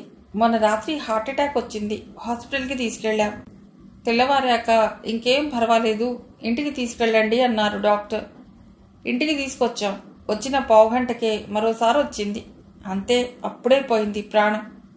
మొన్న కార్తీక సోమవారం ఒక్క పొద్దుంది. ఆ సాయంకాలం గీతా పారాయణ చేసింది. పూజ చేసుకుంది. భోజనానికి కూర్చోబోతుండగా నొప్పి అంటూ పడిపోయింది. అంతే. దమయంతికి చెప్తోంది లక్ష్మి. వీళ్ళ మాటలకి ఏడుపు శబ్దానికి స్వర్ణ, శ్రీకర్ గదిలోంచి వచ్చారు. స్వర్ణ కొడుకులిద్దరూ లేచారు. కృష్ణ దగ్గరకు వచ్చారు ఇద్దరు. పిల్లలిద్దరినీ దగ్గర కూర్చోబెట్టుకుంది కృష్ణ. తెల్లవారింది. కానివ్వండి, అప్పుడే 24 గంటలున్నట్లు శవం. త్వరగా ఏర్పాట్లు చూడండి అంటున్నారు సారథి గారు త్వరపెడుతూ. మనిషిలో జీవం ఉన్నంతసేపు బాగా చూసిన ఆయన ప్రాణం పోయిన మరుక్షణం నుండి గంటలు లెక్కబెడుతున్నాడు. మిగతా వాళ్ళ మాటతో నిజమే కదా అనుకుంటూ దహన ఏర్పాట్లు చేయసాగారు. ఆ ప్రాణం ఎలా ఉంటుందో తెలియదు కానీ అది పోతే ఈ శరీరానికి విలువలేదా? విలువలేని ఈ శరీరంపై మనిషికెంత వ్యామోహం! ఈ శరీరాన్ని సుఖపెట్టడానికి ఎంత తాపత్రయపడతాడు! ఎన్ని ఘోరాలు, నేరాలు చేయటానికి కూడా వెనుకాడడు కదా. శరీరంలోంచి లేచిన ఆ ప్రాణం ఏమయ్యింది? ఎక్కడికి పోయింది? ఎలా పోయింది? ఇక్కడే తిరుగాడుతోందా, లేక అప్పుడే మరో చోటు వెతుక్కుందా? మన భారతీయ ఆధ్యాత్మిక తత్వాన్ని బట్టి ఆ ప్రాణి మళ్ళీ జన్మెత్తిందేమో, లేక మరో తల్లి గర్భంలో చేరిందేమో. గాలిలో తిరుగుతోందా? ఎక్కడుందా ప్రాణి? సూక్ష్మ రూపంలో ఆత్మ ఉంటుందంటారు. ఎక్కడ? మన కళ్ళకెందుకు కనిపించదు? ఓ ప్రాణాన్ని కాపాడటానికి డాక్టర్లు శతథా ప్రయత్నిస్తారు. ఒక్కోసారి పేషెంట్ మరణించటం జరుగుతుంది. ఆ మరణాన్ని ఆపగలిగే శక్తి ఆధునిక వైజ్ఞానానికి లేదా? సైన్స్ దేవుణ్ణి అధిగమించిందా? పారిపోకుండా ఆ ప్రాణిని పట్టుకోలేదా? అన్నీ ప్రశ్నలు, సమాధానాలు దొరకని ప్రశ్నలు. తల బరువెక్కినట్లయి విదిల్చుకుంది కృష్ణ. పరీక్షా హాల్లో జవాబు తెలియని ప్రశ్నల్ని క్వశ్చన్ పేపర్లో చూసుకుని బేలగా అయిపోయిన విద్యార్థిలా ఉంది కృష్ణ. అక్కపిల్లల ముద్దు మాటలు వింటూ కూర్చుంది. లలిత వచ్చింది. మాధవిని చూస్తూనే పెద్దగా ఏడ్చింది. ఆ పూటే పార్వతమ్మకి అగ్ని సంస్కారం జరిగింది. పార్వతమ్మ చెల్లెలు, అక్కలు, అన్నదమ్ములంతా వచ్చారు. ఆఖరి రోజు సారథి గారు, శాస్త్రి గారు వచ్చిన బంధువులంతా కూర్చోగా శంకర్రావుకి, మాధవికి ఓదార్పుగా చెప్తున్నారిలా. చచ్చిన వాళ్లకై ఏడవటం, బాధపడటం మానవ స్వభావం. ఈ స్వభావాన్ని అతిక్రమించడమే విజ్ఞుల లక్షణం. పుట్టడం, పెరగటం, చావటం దేహధర్మం కానీ దేహిధర్మం కాదు. సుఖదుఖాలు క్షణికాలు, శాశ్వతం కాదు. కాబట్టి వాటి ఫలితాలు తాత్కాలికాలే. ప్రారబ్ధాన్ని బట్టి సుఖదుఖ సంఘటనలు జీవితంలో తటస్థపడుతుంటాయి. వీటి నుండి తప్పించుకోవటం కష్టం. వాటిని ఓర్పుతో సహించటమే వివేకుల లక్షణం. జీర్ణమైన వస్త్రాన్ని వదిలి నూతన వస్త్రాన్ని ధరించినట్లే శిథిల దేహాన్ని విడిచి ఆత్మ కొత్త దేహంలో ప్రవేశిస్తుంది. ఆత్మ నిత్యం స్థిరం. ఆత్మకి చావు లేదు. దానికై బాధపడటం అవివేకం. పార్వతమ్మ పుణ్యాత్మురాలు సుమంగళిగా వెళ్ళిపోయింది. ఆమెకై ఎవ్వరూ దుఃఖించనవసరం లేదు. ఆమె భక్తురాలు. ఆమె తప్పక ఆ పరమాత్మ సన్నిధికే వెళ్ళి ఉంటుంది అన్నారు శాస్త్రి గారు. పార్థసారథి గారు గీత తెరిచి స్థితప్రజ్ఞుడి లక్షణం చెప్తున్నాడు. దుఃఖం కలిగినప్పుడు విచారించక, సుఖం కలిగినప్పుడు పొంగక, సమబుద్ధి కలిగి రాగం, భయం, క్రోధం వర్జించినవాడే స్థితప్రజ్ఞుడు. రాగద్వేషాలు ఉన్నంత వరకు సుఖదుఖాలు తప్పవు. వీటిని జయించడానికి భగవంతుడి యందు సంపూర్ణ విశ్వాసం ఉండాలి. శంకర్రావు ఏడుస్తూ, భగవంతుడి నమ్మాను, ఎంతగానో నమ్మాను, అందుకేనా ఈ వయసులో నాకింత బాధ కలిగించాడు అన్నాడు బాధగా. సారథి గారు నవ్వి, మానవుడి జన్మ పరంపరకు కారణం అతడు చేసుకున్న కర్మ. గత జన్మలో చేసుకున్న కర్మను బట్టి ఈ జన్మ, ఇప్పుడు చేసుకుంటున్న కర్మను బట్టి వచ్చే జన్మ ఆధారపడి ఉంటుంది. ప్రస్తుతం అనుభవిస్తున్న ఈ కర్మ పూర్వజన్మది. దీనికి నువ్వేమీ చేయలేవు, కానీ వచ్చే జన్మను నిర్ణయించుకోగల అవకాశం మాత్రం నీకుంది. అందువల్ల ఈ జన్మలో కలిగిన బంధాల పట్ల నిర్లిప్తత ఏర్పరచుకోవాలి. నిష్కామ బుద్ధితో జీవితాన్ని గడపడమే నీ కర్తవ్యం అన్నారాయన. కొంతమంది ఈ జన్మలో చేసుకున్న కర్మఫలాన్ని ఈ జన్మలోనే అనుభవిస్తారంటారు కదా, అదెలా సాధ్యం అడిగాడు రామారావు సారథి గారిని చూస్తూ. సాధారణంగా ఈ జన్మలో చేసుకున్న కర్మకు తగిన ఫలాన్ని ఈ జన్మలోనే ఆ వ్యక్తి అనుభవించినట్లు చెప్పటం వల్ల ఆ కర్మఫలాన్ని ప్రత్యక్షంగా దృశ్యం చేసినట్లే. దీనివలన మనుషులు కర్మల ఫలాన్ని ఎరిగి ప్రవర్తిస్తారు. ఇందుకు మనకు చక్కటి ఉదాహరణ విశ్వనాథ వారు రామాయణ కల్పవృక్షంలో చూపించారు. దశరథుడు తన శబ్దభేది విద్యా నైపుణ్యాన్ని పరీక్షించుకోవాలన్న ఉబలాటంతో ప్రయత్నించి ఊహించని విధంగా వృద్ధులైన తల్లిదండ్రుల దాహార్తిని తీర్చడానికై కొలంలో కడవ ముంచుతున్న మునికుమారుని నీరు తాగుతున్న ఏనుగనుకుని బాణం వేసి చంపుతాడు. తర్వాత నిజం తెలుసుకుని ఎంతో విచారిస్తాడు. మరెంతో నిజాయితీగా ఆ కుర్రవాడి తల్లిదండ్రుల దగ్గరికి వెళ్ళి తను తెలియక చేసిన అపరాధాన్ని క్షమించమని వేడుకుంటారు. ఎంతో పశ్చాత్తాపడతాడు. అయినా ఆ కర్మకు ఫలాన్ని అనుభవించవలసిందే. అయితే తను చేసిన తప్పును తెలుసుకుని పశ్చాత్తాపడటం వల్ల శిక్ష తగ్గింది. దాని కారణంగానే కొడుకు మరణం వల్ల కాకుండా కేవలం రామవియోగం వల్ల దశరథుడు మరణించాడు. కైక రాముని అడవులకి పంపమన్నదే తప్ప రాముణ్ణి చంపమనలేదు. ఒకవేళ కైకలా అడిగి ఉంటే ఆడిన మాట తప్పనివాడు కాబట్టి దశరథుడు కుమారుణ్ణి వధించవలసి వచ్చేది. కానీ అతడు తను చేసిన తప్పిదానికి ఎంతో పశ్చాత్తాపపడిన కారణం చేత రామవియోగం మాత్రమే దశరథుడికి కలిగింది. కాబట్టి కర్మ ఫలానుభవం తెలిసి చేసినా తెలియక చేసినా అనుభవించక తప్పదు. ఈ సత్యాన్ని గనక తెలుసుకుంటే మనిషి బాగుపడతాడు, సమాజము బాగుపడుతుంది అన్నాడు ఆయన. ఆ తర్వాత శాస్త్రి గారు కాసేపు గీతా పారాయణం చేశారు. రాత్రి బస్కి దమయంతి కుటుంబం హైదరాబాద్ వెళ్ళిపోయింది. కృష్ణ మరో వారం తాత దగ్గర ఉంది.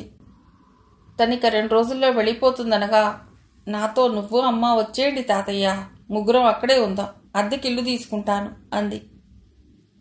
ఇప్పుడు కాదులేమ్మా, తర్వాత వస్తాం అంది మాధవి. కృష్ణ హైదరాబాద్ వచ్చేసింది. తన రొటీన్ వర్క్లో పడిపోయిందామె. దిలీప్ తన బర్త్డే పార్టీ ఘనంగా చేసే ప్రయత్నంలో ఉన్నాడు. కారణం అమెరికా నుండి అతడి మిత్రులు రావటమే. ఓ వారం రోజులు అతడు హాస్పిటల్కే రాలేదు. కృష్ణ వచ్చేసరికి నర్స్ మేరీ హాస్పిటల్ పనిలో సతమతమవుతోంది. ఏం మేరీ, డాక్టర్ గారు రావటం లేదా? అమెరికా నుండి స్నేహితులు వచ్చారని హాస్పిటల్కి రావటమే మానేశారు. 4-5 మంచి కేసులు కూడా పోయాయి. అయ్యో అలాగా, ఇప్పుడిప్పుడే మన క్లినిక్కి సిటీలో మంచి పేరొస్తోంది.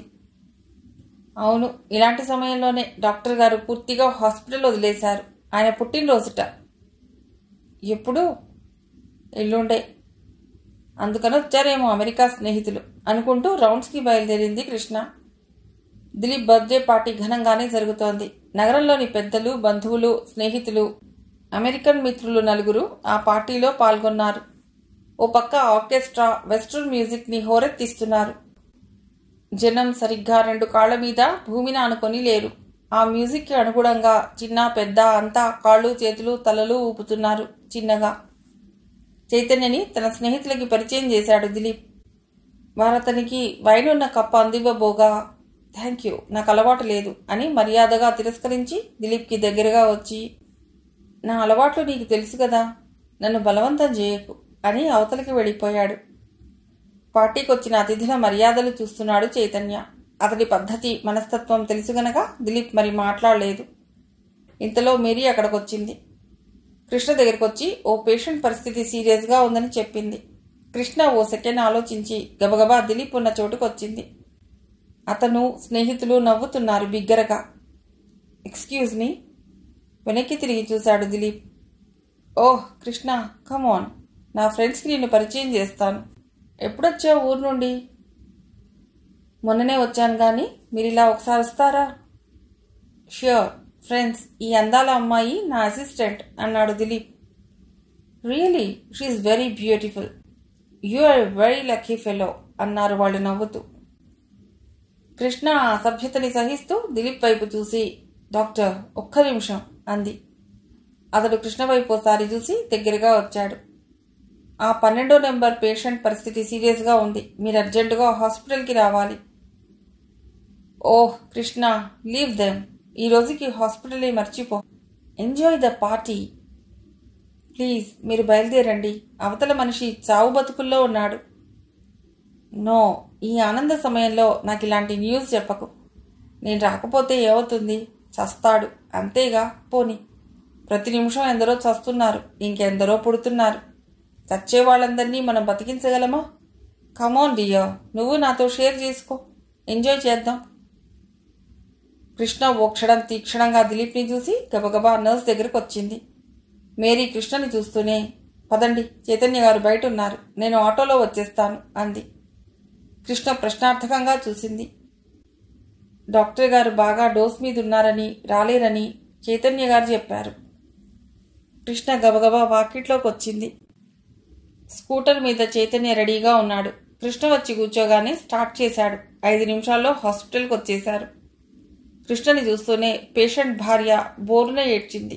ఆమెను ఓదారుస్తూ, ఊరుకోమ్మా ఊరుకో, నా ప్రయత్నం నేను చేస్తాను అంటూనే ఆపరేషన్ థియేటర్లోకి నడిచింది కృష్ణ. ఎవరి సాయం లేకుండా తను చేయబోయే మొదటి ఆపరేషన్. అయినా ఆమె బెదరలేదు. చాలా ధైర్యంగా, ఎంతో అనుభవం ఉన్న వ్యక్తిలా చేసేసింది. అతని కడుపులోంచి పుండుని తీసేసింది. ఆమెకు సహాయంగా నిలబడ్డ నర్సులిద్దరూ ఆమె నైపుణ్యాన్ని, ఏకాగ్రతని మెచ్చుకున్నారు మనస్సులో. ఆపరేషన్ పూర్తయ్యాక కంగ్రాట్స్ డాక్టర్ అని అభినందించారు. Operation success. అతడి గుండె, నాడి పరీక్షించి తృప్తిగా నిట్టూర్చింది కృష్ణ. ఇతన్ని ఇంటెన్సివ్ కేర్లో ఉంచండి అంది వారిని చూస్తూ. గడియారం 3 గంటలు కొట్టింది. ఆమె థియేటర్ నుండి బయటకు వచ్చింది. కృష్ణని చూస్తూనే అక్కడే కనిపెట్టు కూర్చున్న పేషెంట్ భార్య, తల్లి, తండ్రి ఆమె దగ్గరకు వచ్చారు. ప్రాణానికేం ప్రమాదం లేదు, రేపు స్పృహ వస్తుంది అంది ఆమె. అతడి భార్య చటుక్కున వంగి కృష్ణ పాదాలంటబోయింది. కృష్ణ ఆమెని లేవదీస్తూ, ఏం పనిది, తప్పు కదా, భగవంతుడు చల్లగా చూశాడు, ఆయనకు నమస్కరించు అంది. నా పాలిట దైవం మీరే అందామె. ఓదార్పుగా ఆమె భుజం తట్టి తన గదిలోకి వచ్చింది కృష్ణ. ఆశ్చర్యంగా చూసింది. చైతన్య మెడికల్ జనరల్ తిరిగేస్తున్నాడు. ఇదేమిటి, మీరిక్కడే ఉన్నారా? రాత్రంతా ఇంటికి పోలేదు? పేషెంట్ ఎలా ఉన్నాడు అడిగాడు అతడు కృష్ణని చూస్తూ. ప్రాణాపాయం దాటింది. ఆపరేషన్ చేయటం ఏమాత్రం ఆలస్యమైనా పోయేవాడు అంది అలసటగా కుర్చీలో కూర్చుంటూ. మళ్ళీ తనే, మీరింటికి వెళ్ళండి, నేను మళ్ళీ 2 గంటల్లో అతన్ని చూడవలసి వస్తుంది. కనీసం ఆ 2 గంటలు విశ్రాంతి తీసుకుని వద్దు గాని పద అంటూ లేచాడు చైతన్య. వెళ్ళండి డాక్టర్, నేను చూస్తుంటాగా అంది మేరీ. కృష్ణ మరోసారి పేషెంట్ గురించి హెచ్చరించి చైతన్య వెనకే వచ్చేసింది. ఇంటికి వచ్చేసరికి 3:30 అయింది. దమయంతి తలుపు తీస్తూ, ఏం పార్టీలర్రా అవి, తెల్లవార్లునా అంది చిరాగ్గా. కృష్ణ లోపలికి వచ్చింది. చైతన్య జరిగింది చెప్పాడు. దమయంతి హార్లిక్స్ కలిపి కొడుక్కి కృష్ణకి ఇచ్చింది. మర్నాడు మధ్యాహ్నానికి వచ్చాడు దిలీప్ హాస్పిటల్కి. పేషెంట్ని చూసి పరీక్షించి, గుడ్, బాగానే చేశావే అంటూ అభినందించాడు కృష్ణని. 15 రోజుల తర్వాత ఆ పేషెంట్ని డిశ్చార్జ్ చేశాడు దిలీప్. కానీ ఫీజు ఎక్కువ మొత్తంలో ఉంది. వాళ్ళంత చెల్లించలేమని అతని కాళ్లు పట్టి బతిమాలుకుంటున్నారు. మొత్తం బిల్ పే చేశాకే మీరు పేషెంట్ని ఇంటికి తీసుకెళ్ళండి అన్నాడతడు ఖచ్చితంగా. అంతా వింటున్న కృష్ణ వాళ్ళు పక్కకెళ్లగానే దిలీప్ వైపు తిరిగి, వాళ్ళు చాలా పేదవాళ్ళు, పైగా ఈ జబ్బుతో అతని మధ్య పనిలోకే వెళ్లలేదుట. ఇక్కడ పేదలకి తక్కువ ఫీజు తీసుకుంటారని విని వచ్చి చేర్చారట. తగ్గించండి, అంత కట్టలేరు అంది. కృష్ణ ఫీజు దగ్గరికి వచ్చేసరికి వీళ్ళిలా బీదారుపులా రుస్తారు. నేను పెట్టింది ధర్మాసుపత్రి కాదు, నాకు బోల్డ్ ఖర్చులున్నాయి. ఈ నెలలో నాకెంత ఖర్చయిందో నీకు తెలియదు. మీ ఖర్చులు ఎక్కువయ్యాయని వాళ్ళ ఫీజులు పెంచితే ఎలా? పోనీ ధనవంతులైతే నేను మాట్లాడేదాన్ని కాదు. పాపం రెక్కాడితే గాని డొక్కాడని వాళ్ళు. వాళ్ళని పీడిస్తే ఏం ప్రయోజనం? ప్లీజ్ ఈ విషయంలో జోక్యం చేసుకోకు, నీ పని చూసుకో, డబ్బు విషయాలు నీకు అనవసరం అన్నాడు దిలీప్ కాస్త సీరియస్గా. కృష్ణ ఓ సెకండ్ అతడి వైపు చూసింది. మెల్లిగా బయటికి వచ్చేసింది. బస్ ఎక్కి ఇంటికొచ్చేసింది ఆమె. ఆఫీస్ నుండి ఇంటికొచ్చిన దమయంతికి కృష్ణ కాఫీ కప్ అందిస్తుంటే, ఏటమ్మా నువ్వు ఈ పూట హాస్పిటల్కి వెళ్ళలేదు, పెందలాడే వచ్చావా అంది కాఫీ సిప్ చేస్తూ. కృష్ణ నవ్వి, నేనిక దిలీప్ క్లినిక్లో పనిచేయనత్తయ్యా, రేపు అమ్మ దగ్గరికి వెడదామనుకుంటున్నాను అంది. దమయంతి ఆశ్చర్యంగా చూసింది. మరుక్షణంలో తేరుకుని, ఏమైంది, దిలీప్ ఏమన్నా అన్నాడా, అసభ్యంగా ప్రవర్తించాడా ఆదుర్దాగా అడిగింది దమయంతి. ఓ సెకండ్ ఆగి జరిగిందంతా చెప్పింది కృష్ణ. దమయంతి కృష్ణ వైపు చూస్తోంది. మనిషికి డబ్బు అవసరమే కాదన్ను, కానీ అది జీవితం కాదు. మానవత్వం, దయ, జాలి, పరోపకారం, శీలం, త్యాగం, సహనం, సోదరభావం ఇవన్నీ తనలో కలిగిన మనిషి మనుగడే జీవితం. నేనలాంటి జీవితాన్ని ప్రేమిస్తాను. అంతేగాని పురుగు కన్నా హీనంగా, నీచంగా చూసే మనుషుల నీడ కూడా నేను భరించలేను. ఓ క్షణం దమయంతి ఏమీ మాట్లాడలేకపోయింది. నీకిష్టం లేకపోతే మానేసే, అంతేగాని ఇప్పుడు ఇంటికి వెళ్ళటం దేనికి, మరో చోట చేరదువు గాని. ఎందుకో తాతయ్యను ఒకసారి చూడాలనిపిస్తోంది. 2 రోజులు సెలవు పెట్టి వెడదామని అనుకున్నా ఇంతలో అంది చిరునవ్వుతో. రాత్రి 7:30 దాటింది. రామారావు గారు వార్తలు వింటున్నారు. దమయంతి పనిలో ఉంది. కృష్ణ తన గదిలో ఉండి సూట్ కేసు సర్దుకుంటోంది. వాకిట్లో కారు ఆగింది. మిగిలిన కథ తర్వాతి భాగంలో.